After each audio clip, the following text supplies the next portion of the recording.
La historia que quiero vivir. Un viaje al pasado mexicano a la manera de José Manuel Villalpando.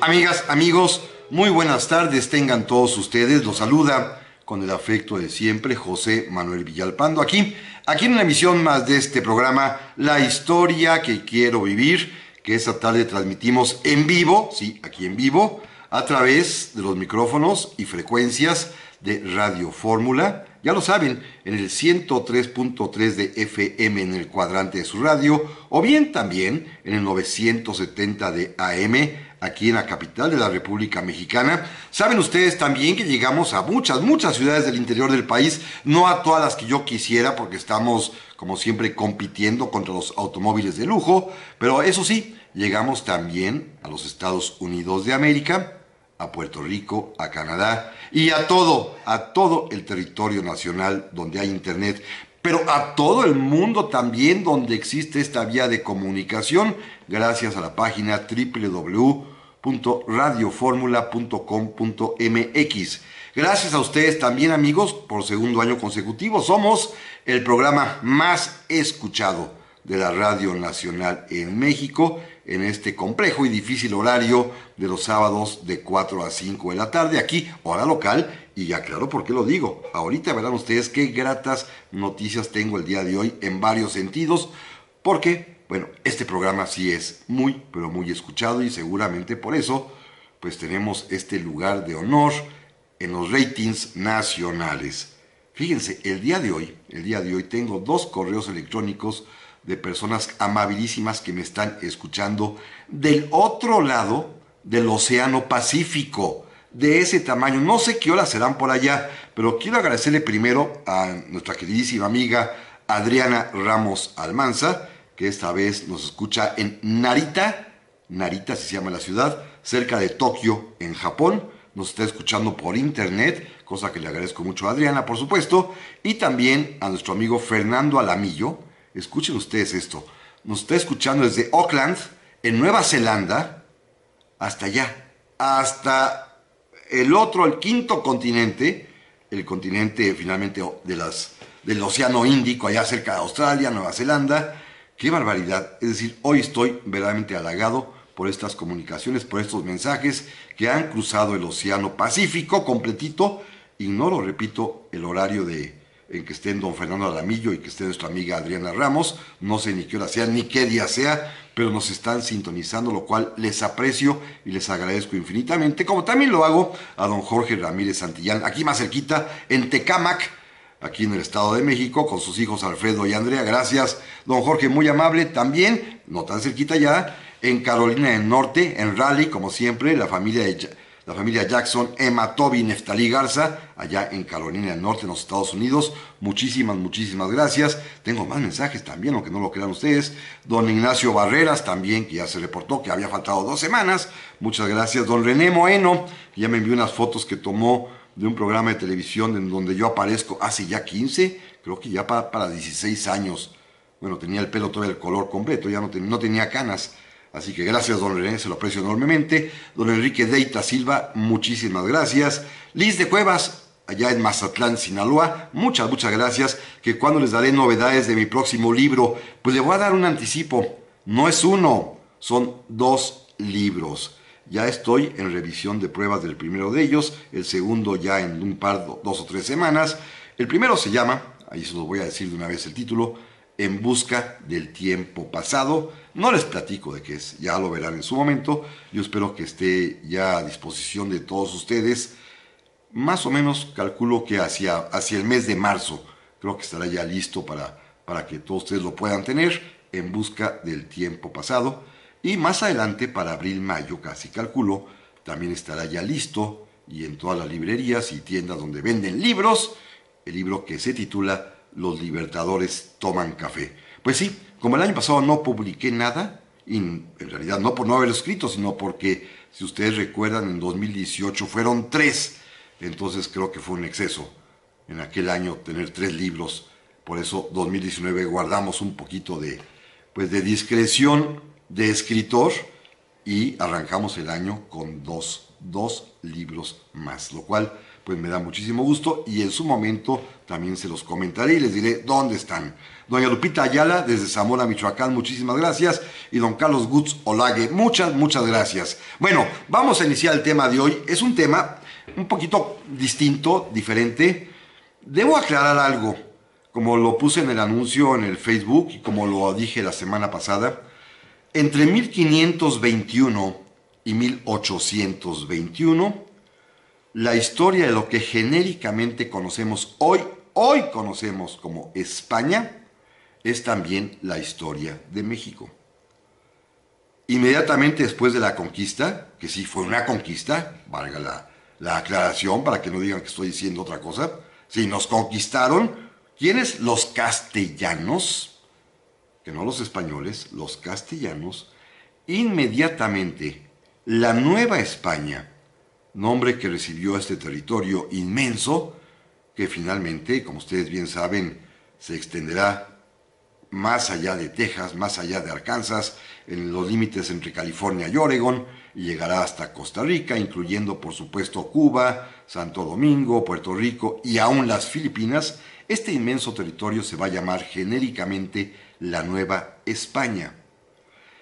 Y esta Nueva España, conquistada por castellanos, va a ser, y escuchen amigos esto que es una precisión bien importante, va a ser incorporada como uno más de los varios reinos que en aquel tiempo, 1521, conformaban lo que se va a llamar en poco tiempo la monarquía universal hispánica. Una monarquía compuesta por la suma de varios reinos, todos ellos independientes entre sí, que tienen, eso sí, como común denominador, por supuesto, una misma lengua, la castellana, una misma religión, la católica, y sobre todo, un mismo gobernante, un mismo monarca, el rey, que va a llamarse genéricamente de España, así lo conocemos hoy en día, pero en aquel tiempo no lo era así. El rey era rey de Castilla, de Aragón, de León, de Navarra, de la Nueva España, del Perú, de Nueva Granada, de Chile, en fin, adicionaba a su cargo de rey los títulos, los nombres de aquellos reinos de los cuales era soberano. No existía el concepto de España, se le llamaba así genéricamente porque la nación española como tal justamente va a aparecer, va a nacer precisamente en los días que vamos a comentar a partir de la Constitución de Cádiz en 1812 y con más énfasis en 1820, hace 200 años. Por la Constitución de Cádiz el rey se convierte ya no en rey de Castilla, de Aragón, de León, de Nueva España, sino se convierte en rey de España. Pero antes de eso, durante los 300 años anteriores, que son con los cuales compartimos historia con lo que acontece en la península ibérica, el rey de España, que es el emperador además también, es rey de muchos reinos que estamos unidos por lo que en teoría del Estado se denomina unión personal.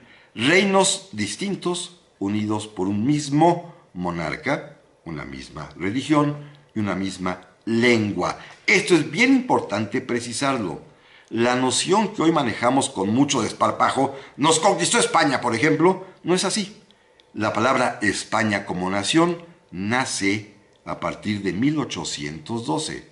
Antes nos conquistó Castilla, un reino que forma parte de la monarquía universal española, que en su momento, en el momento de mayor esplendor, justamente en los días de la conquista de México, cuando el rey es Carlos I, que es Carlos I de Castilla, de Aragón, de Navarra, de León, de la Nueva España, y se va a convertir en Carlos V, que todos conocemos porque hay una marca de una golosina chocolatera con ese nombre. Es que a él le gustaba el chocolate. Recuerden que comentábamos que el chocolate llega a Europa precisamente en su tiempo. Carlos V se convierte en emperador también del Sacro Imperio Romano Germánico. Por eso es un hombre que llegó a decir que en sus dominios jamás se ponía el sol.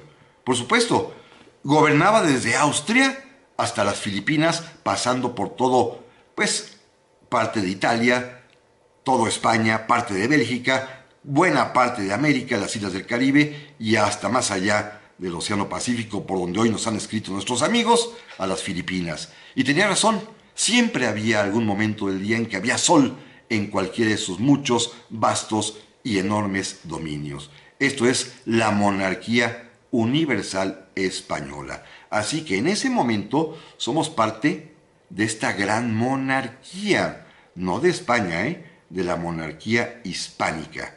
El primer imperio global de la humanidad, además también fundado en el siglo XVI. Pero, dicho este largo exordio, vamos a entrar al tema, porque el 1 de enero de 1820, como lo comenté justamente hace una semana, en un lugar que se llama Cabezas de San Juan, en Andalucía, se levantó en armas el coronel Rafael de Riego, con buena parte, después lo siguió todo, el cuerpo de ejército que el rey de en ese momento, Fernando VII, había dispuesto para enviar a América para combatir a Simón Bolívar. Volvemos enseguida.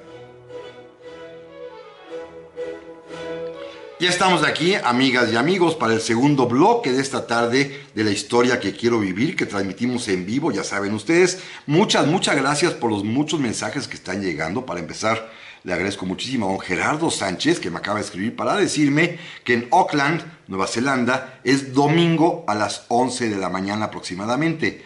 O sea que en Tokio, Japón, debe ser un poquito más, un poquito menos, seguramente 2-3 horas más o menos, pero estamos ya... Nos están escuchando nuestros amigos allá del otro lado del Océano Pacífico en domingo, digamos en la mañana del domingo, en algún momento del domingo. Esto verdaderamente me llena de emoción y se los agradezco infinitamente. También a don Carlos Gutz Olague, que me saluda desde Aguascalientes. Por supuesto, Aguascalientes, él dice que es mi fan número 1 de allá. Híjole, creo que se va a pelear con varios amigos que tengo por allá, pero no importa, le agradezco infinitamente a don Carlos Gutz Olague y por supuesto usted sabe que yo adoro Aguascalientes y mi familia también. Don Santiago Rosas Pérez, también es de Puebla, muchas gracias. Don René Moeno me hace una pregunta bien importante, muy inteligente, porque quiere darme a entender que me agarró en curva, pero no. ¿Por qué se llamó Nueva España a los territorios americanos cuando, como yo dije hace un momento, no se conoce lo que es España? Bueno, no se conoce jurídica y políticamente. Sí se conoce que la península ibérica recibe como una especie de un sobrenombre tradicional España. ¿Qué es España para los, valga la redundancia, españoles, ya sean castellanos, aragoneses, leoneses del siglo XVI? España es la península ibérica porque es el nombre heredado, pero ya castellanizado, de cómo lo llamaban a esa provincia, a esa península, los romanos que la conquistaron. Es Hispania. Hispania, de ahí viene la palabra hispánica. Y por ahí viene también la palabra España. Entonces, para los romanos, todo aquello, la península, era Hispania. Entonces, cuando vienen, eso es tan grande, más grande que la propia Hispania, que le ponen Nueva España, porque Hispania es simplemente España, ya traducida al castellano, don René. Así que gracias, muy amable. También le agradezco mucho a Leida Telles. Sí, me reclama y con toda razón que he pospuesto el programa sobre los ferrocarriles que su señor padre está esperando. Le prometo que este año hacemos una historia de los ferrocarriles. También le agradezco mucho a doña Aurora Romero en Tláhuac. Muchísimas gracias. Creo que había algo más por aquí, ya más para simplemente, si no, continuar con ese tema. No, ya no hay más. Que es un tema, entiendo que complejo. Miren, sé que es un tema además que va contra lo que podríamos llamar la historia oficial mexicana, en el cual pues aparece que éramos tan distintos que nos conquistaron, después nos separamos. Pues no es así exactamente. Fuimos parte 300 años de esta historia española, o hispaniola, si usted la quiere llamar así, o de la historia de Castilla y los demás reinos, o de la historia de la monarquía universal española. Fuimos parte de esa historia 300 años.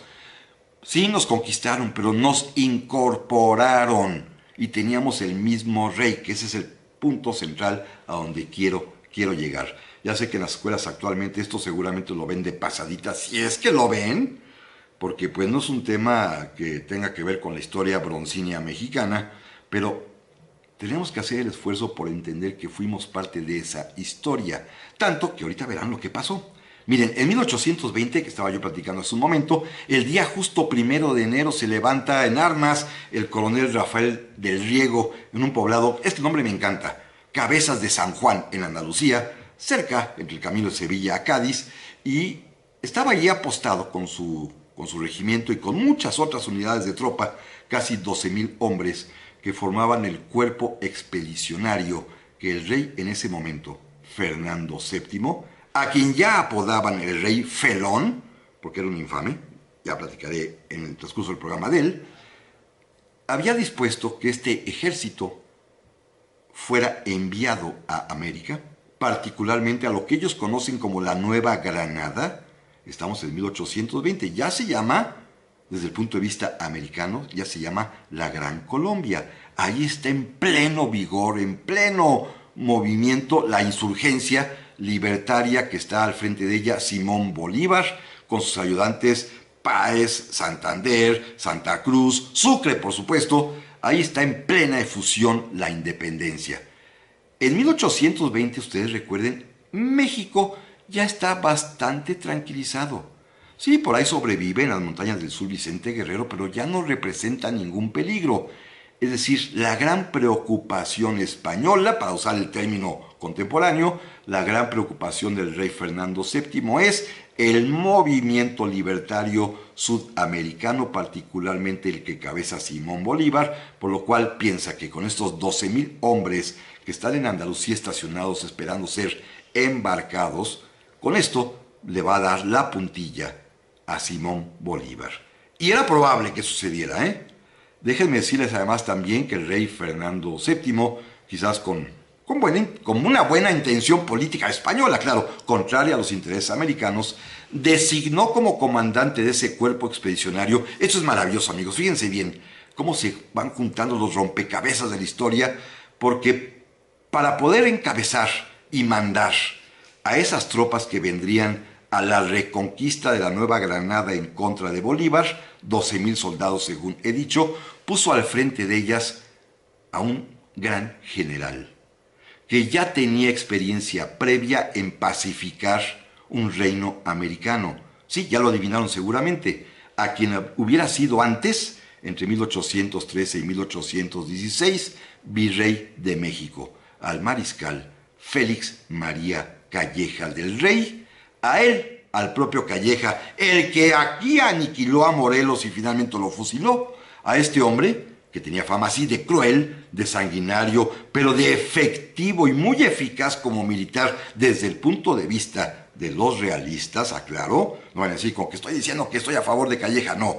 Digo que hay que reconocer profesionalmente que era un militar destacado y que por lo tanto su propio rey Fernando VII, cuando vio los buenos resultados que tuvo en México, al haber liquidado literalmente la insurgencia, y solamente ustedes recuerdan que quedaron alguno que otro rescoldo. Por ejemplo, quedaron los insurgentes del lago de Chapala, quedaron los que estaban en el fuerte de la Jaujilla, allá por Michoacán y por Zacapo, por esos lugares, quedaron naturalmente algunas guerrillas en las sierras de Puebla y de Veracruz, las que comandaban Mier y Terano, Guadalupe Victoria, y naturalmente el reducto suriano que estaba a cargo de Vicente Guerrero, pero todos ellos ya no representaban mayor peligro. Hemos platicado en otras ocasiones de ello, y por lo tanto en 1816 el propio Calleja, que había logrado pacificar la Nueva España, recuerden, él fue el que derrotó a Hidalgo en Puente de Calderón, después sufrió a su vez la derrota en el sitio de Cuautla cuando Morelos lo venció, pero después de ahí se encargó, en cuanto tuvo el poder, en cuanto tuvo fuerza, como virrey ya convertido en él, se encargó de pacificar a la Nueva España y casi lo consigue, tanto que lo relevaron, trajeron al virrey Juan Ruiz de Apodaca y Calleja se fue a España y el rey le confió un nuevo mando. El gran ejército de 12,000 hombres, que era una cosa inusitada para poder trasladar desde España hasta América, un ejército enorme para pacificar la Nueva Granada y acabar con Simón Bolívar. Este es el comandante en jefe del ejército expedicionario, contra el que se levanta en armas el coronel Rafael del Riego, los toman por sorpresa y el pobre Calleja, y aquí sí pobre ni modo, fue a dar a la cárcel, lo encerraron en un castillo en Cádiz, Santa Catarina, ahí mirando frente al mar, y ahí lo dejaron porque el movimiento acabó con su ejército, que se amotinó por completo, y este mismo ejército, con estas ideas, fíjense cuáles ideas, de que el rey Fernando VII, un felón, un infeliz, volviera a jurar y restableciera la Constitución de Cádiz. El movimiento es tan arrollador que para marzo de ese año, de 1820, es decir, de aquí a poco 2 meses, el rey Fernando VII, que es un tal por cual, hoy voy a hablar pestes de este monarca, este rey tiene que volver a jurar la Constitución de Cádiz, cuya historia tenemos que platicar, porque este pequeño hecho, este restablecimiento de la Constitución, va a ser determinante, va a ser el detonante para que México pueda iniciar el movimiento que lo llevará a consumar su independencia exactamente al año siguiente, en 1821. Es decir, lo que pasó en España es fundamental. Lo que pasó allá en la península ibérica con el rey Fernando, que es obligado a restaurar la Constitución, es esencial. Esto es lo que quiero que platiquemos. ¿Por qué es tan importante esta Constitución de Cádiz? Esto es un asunto de historia. La historia también mexicana, como verán, tiene una serie de contactos y de, mucha correlación con lo que sucede aquí en México, pero tenemos que remontarnos al año de 1808 y les pido que me acompañen en esta historia que seguramente muchos la conocen, pero quizás los más jóvenes no, y van a poder entroncarla con la propia historia de nuestra patria, porque somos en ese momento parte de la misma nacionalidad. Todos somos en ese entonces españoles. Miren, en 1808 gobernaba el rey Carlos IV, que todos lo conocemos, es famosísimo en México porque aquí tiene quizás su mejor representación material en una gran, hermosísima, bella estatua, una auténtica obra de arte que todos conocemos como El Caballito, aquí en la Ciudad de México, frente al Palacio de Minería, obra del escultor Manuel Tolsá, y que, por supuesto, representó en su momento, cuando en 1803 fue inaugurada, la actitud salamera cortesana del virrey de entonces, el virrey Marqués de Branciforte, que quería quedar bien con el rey y le mandó a hacer su mega estatua, que es hermosísima, una obra de arte. Pero volvemos enseguida. Ya estamos aquí, amigas y amigos, para el tercer bloque esta tarde que está corriendo como agua. Rapidísimo, gracias a don Iván García, que me ha escrito ya, muy amable, se lo aprecio enormemente, y aquí tengo varios mensajes también bien interesantes. Miren, primero, don Fernando Paulina Bedillo, como siempre, supongo que en Morelia, muchas gracias, esto me encantó. Don Miguel Ángelo Grove, fíjense, nos está escribiendo, porque nos está escuchando desde Osaka, en Japón. Don Miguel Ángel, usted es la segunda persona que sé que el día de hoy nos está escuchando desde Japón. Adriana Ramos, que está en Narita, cerca de Tokio, usted que está en Osaka, y ya me dice con toda precisión que en ese momento en Japón, a la hora que él mandó el mensaje, son las 7:19 de la mañana del domingo. Esa es la diferencia horaria, y conociendo la que ya sabemos de Auckland, Nueva Zelanda, me explico por qué finalmente Japón está en el Océano Pacífico y Nueva Zelanda está ya en el Océano Índico, o sea, más para allá, si me permiten esta forma tan pedestre de referirme en el mapa mundi o en un planisferio, pues está más para allá todavía, más hacia la izquierda. Muchas gracias, don Miguel Ángel Grove, se lo aprecio enormemente que me esté escuchando. También don Yuri Francisco Noriega, desde el altiplano guatemalteco, que si vi la serie España, hace muchos años la vi. Si mal no recuerdo, la vimos hace muchos años en mi casa, pero no, en este momento no tengo el juicio preciso, pero gracias, hasta Guatemala, se lo aprecio enormemente.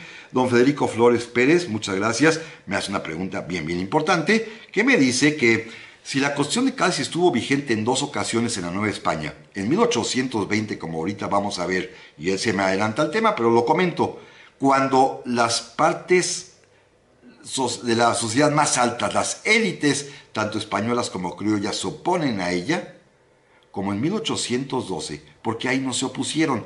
En 1812 no, don Federico, porque, y me voy a adelantar, porque cuando se proclama la Constitución de Cádiz en septiembre de ese año de 12, por cierto, amigos, fíjense qué interesante, nuestra Plaza de la Constitución, el Zócalo, se llama Plaza de la Constitución exactamente desde septiembre de 1812, nombre que le puso en homenaje a la Constitución de Cádiz el virrey Francisco Javier Venegas.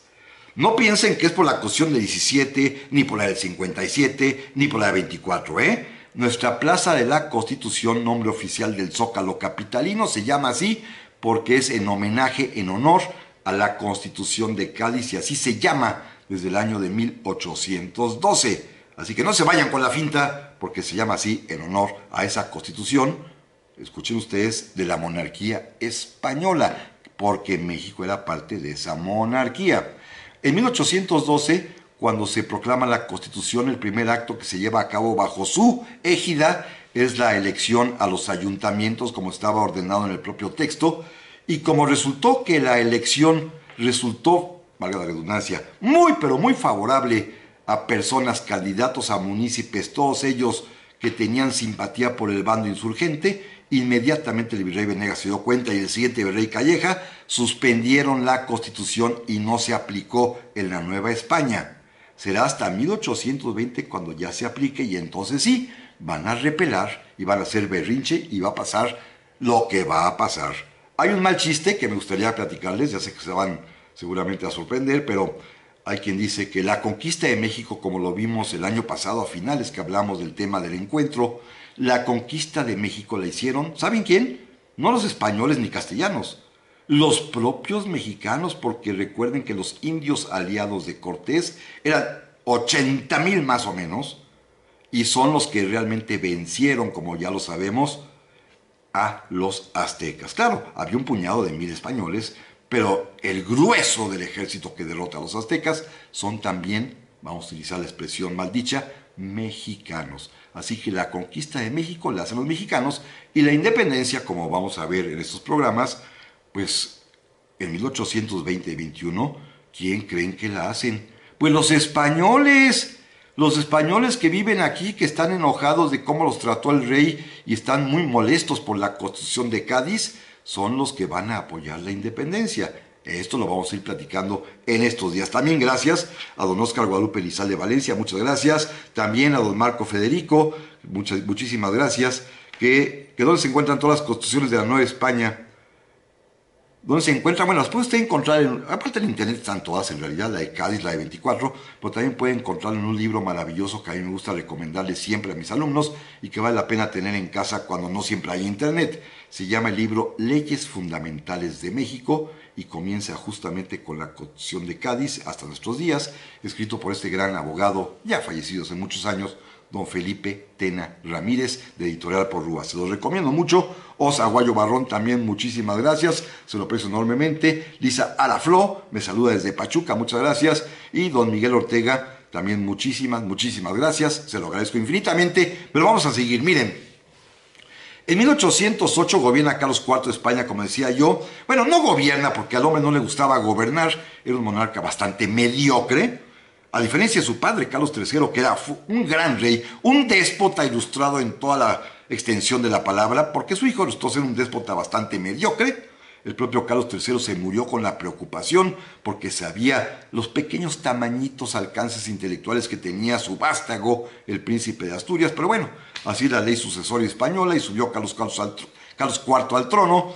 Va a gobernar en su nombre en realidad el válido, el ministro, un hombre de su confianza, Manuel Godoy, porque al rey lo que le gusta en las mañanas es cultivar sus jardines en cualquier palacio donde se encuentre, ya sea en el oriente de Madrid, en la granja en Segovia, en Aranjuez. A él le gustan los jardines, cuidar las rosas, y por las tardes su pasión maravillosa, fíjense qué cosa, qué ocio, era darle cuerda a todos los relojes del palacio donde se encontraba. Él personalmente iba a ponerlos a la hora y a darles cuerda a todos. Recuerden que en aquel tiempo no hay relojes de pila, todos son de cuerda.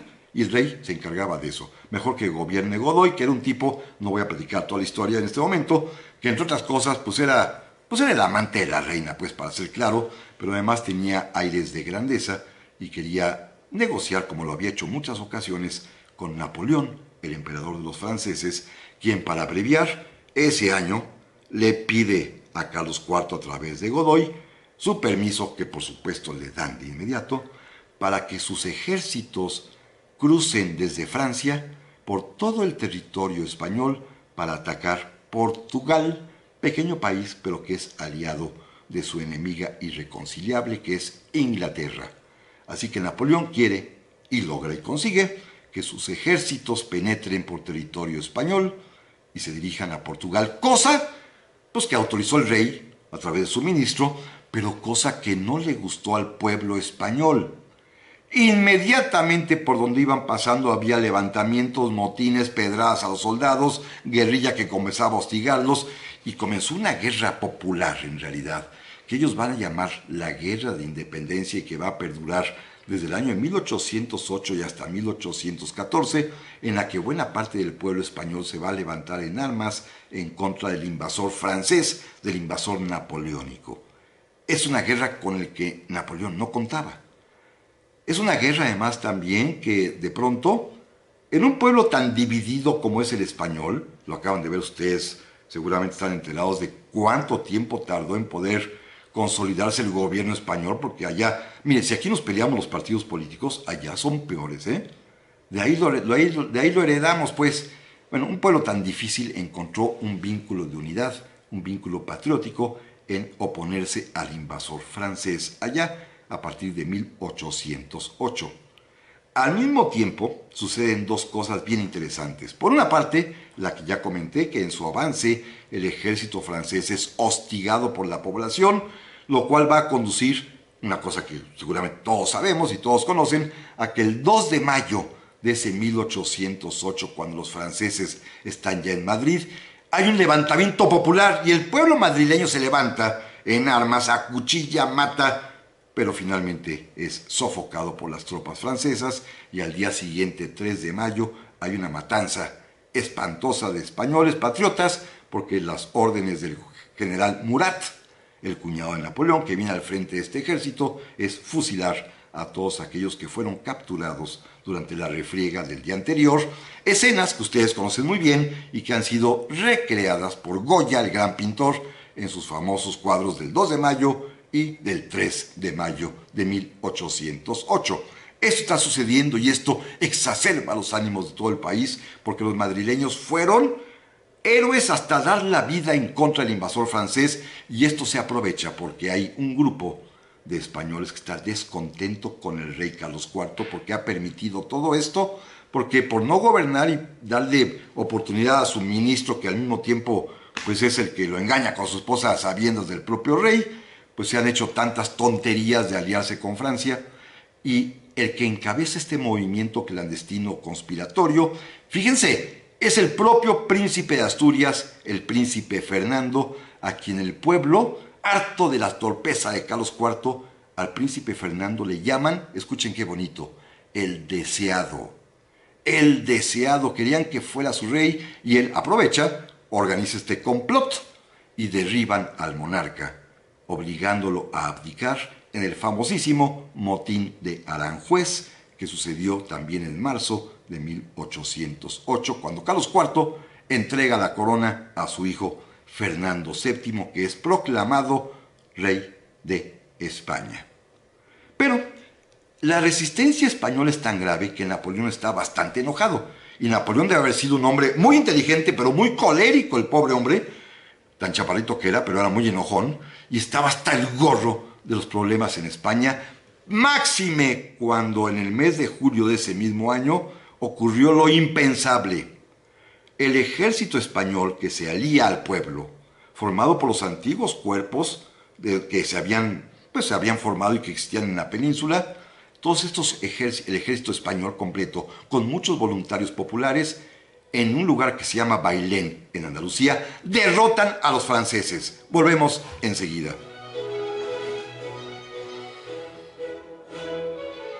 Ya estamos aquí, amigas y amigos, para este último bloque de esta tarde que se ha ido rápido, como siempre sucede. Muchas gracias a don Miguel Ortega, que me recomienda, y lo recomiendo también a todos ustedes, la serie de videos que se llama Memoria de España, que son 15. Me imagino que están en YouTube, donde también pueden ustedes escuchar este programa otra vez, porque lo subiré hoy en la noche, como siempre lo acostumbro. Y pues muchas gracias, don Miguel, se lo aprecio enormemente. Muchas gracias. Y bueno, vamos hacia el final de la historia de hoy, porque vamos a tener que continuarla, si Dios lo permite, aquí la semana que entra. Pero miren, en este lugar llamado Bailén, las tropas españolas derrotaron por primera vez. No había sucedido desde que Napoleón había tomado el poder político de su patria a las tropas del ejército de Francia. La primera gran derrota que sufre Napoleón, no él, porque no estaba al mando él, pero la primera gran derrota que sufren sus tropas sucede en España, en Andalucía, en Bailén. Y esto causa, por supuesto, un revuelo popular, un gusto enorme, una especie de estallido de emoción patriótica. Y Napoleón, indignado, enojado, enviará miles, decenas de miles más de soldados hasta completar casi 100,000 para conquistar toda la península ibérica, toda la España, digámoslo así, todos los reinos españoles, porque pues necesita, primero, someter, castigar al pueblo español que se ha levantado, y segundo, pues atacar a Portugal, que ese es el objeto que se había planteado. En su enojo, fíjense lo que hace Napoleón. Enterándose de que el rey Fernando VII y su papá, el ex-rey Carlos IV, pues seguían con pleitos familiares y reprochándose mutuamente y enojados. Aparte, los dos tenían un vicio, eran absolutamente glotones. ¿Saben qué hizo Napoleón? Los invitó a ir a Francia para dirimir sus problemas familiares. Imagínense qué astucia de Napoleón y este par de... Pues, la palabra empieza con P, pero no lo vamos a decir. Este par de tontos aceptan y se trasladan a Francia, a la ciudad de Bayona. Los pone preso Napoleón, los amenaza, los coacciona, y los dos, que son un par de miserables, es la verdad de las cosas. La verdad de las cosas es que los dos tienen miedo. ¿Y qué creen? Fernando VII, que es un timorato, abdica en favor de su papá, es decir, le devuelve la corona. Y Carlos IV, que es otro bastante inepto, ya lo platicamos de él, le entrega la corona a Napoleón. Es decir, voluntariamente, claro, estuvieron amenazados, eso no lo dudo, pero no tenían agallas, no tenían valor, no tenían honor, y entregaron la corona de España a Napoleón, que Napoleón no la quería para él, la quería pues nada más para su familia, como acostumbraba con varios reinos como Nápoles o como Suecia, que se los fue dando a parientes suyos, Nápoles a Murat, Suecia a Bernadotte, en fin, a sus mariscales, y este caso decidió dársela a su hermano mayor, José Bonaparte. José Bonaparte, que seguramente muchos de ustedes han escuchado hablar de él, que pasó a la historia con un apodo muy feo, seguramente como parte de sus vicios, porque la gente lo llamaba Pepe Botellas, seguramente porque era un borrachín. Pepe Botellas, José Bonaparte, se va a convertir en rey de España, y este acto de Napoleón es otro motivo de indignación para los españoles, que entonces sí, están en guerra, en su guerra por la independencia de su patria, desorganizados, pero peleando contra el invasor, y de pronto les sale con que pues, su nuevo rey es José Bonaparte Pepe Botella, porque los otros reyes decidieron abdicar. Esto indigna a mucha gente, y comienzan a surgir líderes naturales, la mayoría de ellos militares, muchos sacerdotes, muchos abogados, todos ellos con ideas liberales, hasta los curas, y comienzan a reunirse por designación de las ciudades que iban quedando libres todavía de la ocupación francesa. Comienzan a reunirse en el último rincón de España, digámoslo así, en la parte de hasta mero abajo, hasta el extremo, mirando hacia el Océano Atlántico, el único lugar donde podía resistirse y que en efecto soportó el sitio que los franceses impusieron mucho tiempo, la ciudad de Cádiz. En la orillita de España, en el sur de España, mirando hacia el Atlántico, más abajo de Portugal, allí está Cádiz, y ahí se refugian estos hombres que pronto se van a constituir en un congreso constituyente, en unas cortes como ellos llaman. ¿Por qué? Porque hay varios elementos bien importantes. Miren, amigos, primero, la mayor prueba de que México es parte de esta historia es que lo primero que hacen en Cádiz, los señores que se reúnen, oigan, pues queremos aquí hacer un congreso, y ellos mismos dicen, sí, pero nos faltan los diputados que vengan de América, y van a invitar a todos los reinos americanos a que envíen diputados, y de todos los reinos americanos irán una 60 de representantes desde México hasta la Argentina a formar parte de las Cortes de Cádiz, y en ese porcentaje de 60, la tercera parte, un poco más de ellos, que es la población más amplia, la zona más importante y más rica, 24 diputados, ¿saben de dónde son? De la Nueva España. Así que van diputados mexicanos a las Cortes de Cádiz, encabezados, voy a mencionar solamente dos nombres muy importantes. Uno de ellos, el que después se convertirá en padre del federalismo mexicano, todos han oído hablar de él, don Miguel Ramos Arizpe, y otro al que nadie le hace caso, es muy ignorado. En Puebla sí lo conocen muy bien porque fue obispo de Puebla, por cierto, los dos eran sacerdotes. Este hombre, Antonio Joaquín Pérez, un poblano mexicano hoy desconocido, porque así es nuestra historia de injusta, era tan brillante, tan listo, tan bueno para el debate, para poder polemizar en la tribuna con los demás, que era seguramente tan impresionante su forma de actuar, de hablar, de dirigirse a la asamblea allí en Cádiz, que ¿qué creen?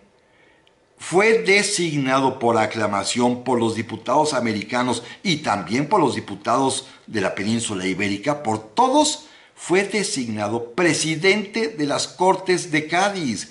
Un mexicano presidió las Cortes de Cádiz. Esto seguramente muy poca gente lo sabe, pero es simplemente lo que representa, lo que significa que México estaba inmerso en esa historia española, porque insisto lo que dije al principio, somos la misma nación. En ese momento la monarquía universal hispánica, gobernadas por un rey que no está, que está preso en Francia, pero que tenemos la misma unidad de gobierno, de idioma y de religión, y que para ellos, aún para los españoles, es importante contar con la legitimidad que les dan los enviados que representan a la América, que sí, fue conquistada 300 años atrás, pero en ese momento es parte de la gran monarquía. Cuando se promulgue la Constitución de Cádiz, fíjense qué importante, la propia Constitución en su artículo primero dirá que son españoles, así genéricamente, españoles, y se entiende españolas también, los habitantes de ambos hemisferios. La palabra es preciosa. ¿Cuáles son los ambos hemisferios? Pues del hemisferio occidental, donde está, por supuesto, América, y del oriental, donde se encuentra en gran medida la península ibérica. Los que habiten en las posesiones españolas de ambos hemisferios son españoles. Y esta descripción de españolidad, de nacionalidad española, acabo de inventar un neologismo, alcanza en México a los españoles que aquí viven, por supuesto, a sus hijos que son los criollos, pero también a los mestizos, también a todos los indios y a todas las castas. Esta declaratoria de que son españoles los que habiten los territorios del imperio en ambos hemisferios alcanza hasta nuestros indios y nuestras castas, nuestros mulatos, nuestros ambos, todos son a partir de ese momento considerados como españoles. Esto es bien, pero bien importante. Y estas cortes, repito, las preside un mexicano. Ellos consideran lo siguiente, y con esto voy a terminar. Primero, que están legítimamente instalados en Cádiz porque la vieja teoría político-teológica de un español, Francisco Suárez, sacerdote jesuita, todos ellos saben, y la Iglesia Católica lo acepta, que la soberanía nace del pueblo, que radica en el monarca, en el rey, pero que a falta de rey, la soberanía regresa al pueblo, que la ejerce a través de sus representantes, en tanto regrese el rey. Para ellos es clarísimo, tienen la oportunidad de gobernar porque el rey no está, y somos el pueblo soberano, somos sus representantes, y lo haremos mientras el rey regresa. Segundo, bien importante también, desconocen, niegan cualquier tipo de autoridad a José Bonaparte, a Pepe Botellas, porque para ellos no es rey de España, sino un usurpador. Un usurpador porque no cumple con los propios requisitos de la ley para ser rey en España, porque no es miembro de la familia real, porque no fue reconocido o ungido por la Iglesia y porque no renovó el pacto de vasallaje con el pueblo. Ningún requisito tiene José Bonaparte, es por tanto un usurpador. Así que, todos contentos con esto, hagamos entonces una constitución. La Constitución de Cádiz, que será el tema de nuestra próxima semana, queridas amigas y amigos. Por hoy les agradezco infinitamente su atención. Hasta la próxima.